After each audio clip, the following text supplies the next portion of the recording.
नमस्कार, आपण पाहता हिरकणी न्यूज. हिरकणी न्यूज प्रत्येक क्षण ताज्या घडामोडी आणि महत्त्वाच्या प्रत्येक बातमीसाठी नेहमी तत्पर. वेंगुर्ला समुद्रात अनधिकृत मासेमारी करणारी नौका मासळीसह ताब्यात. वेंगुर्ले सागर किनारपट्टीवर अनधिकृत मासेमारी करणाऱ्या कर्नाटक राज्यातील एका ट्रॉलिंग नौकेवर मत्स्य व्यवसाय विभागाने सोमवारी रात्री कारवाई करत ती नौका ताब्यात घेतली. मत्स्य व्यवसाय अधिकाऱ्यांनी गस्ती दरम्यान ही नौका पकडली.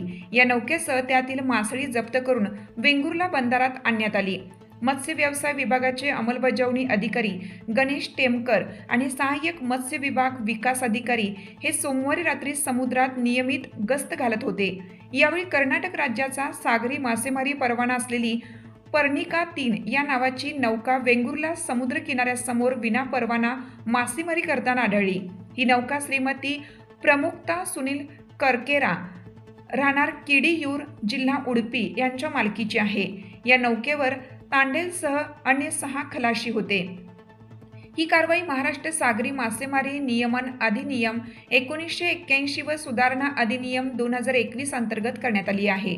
मत्स्य व्यवसाय सहाय्यक आयुक्त यांच्या मार्गदर्शनाखाली गणेश टेमकर, सागरी सुरक्षा पर्यवेक्षक आणि सागरी सुरक्षा रक्षक यांनी ही यशस्वी मोहीम राबवली.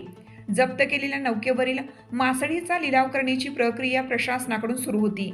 लिलाव प्रक्रिया पूर्ण करून अंमलबजावणी अधिकाऱ्यांनी प्रतिवेदन सादर केल्यानंतर या प्रकरणाची पुढील सुनावणी सहाय्यक आयुक्त मत्स्य व्यवसाय सिंधुदुर्ग मालवण यांच्या न्यायालयात होणार आहे. आपल्या हिरकणी न्यूज चॅनलला लाईक करा, शेअर करा आणि सबस्क्राईब करायला विसरू नका आणि रहा अपडेट.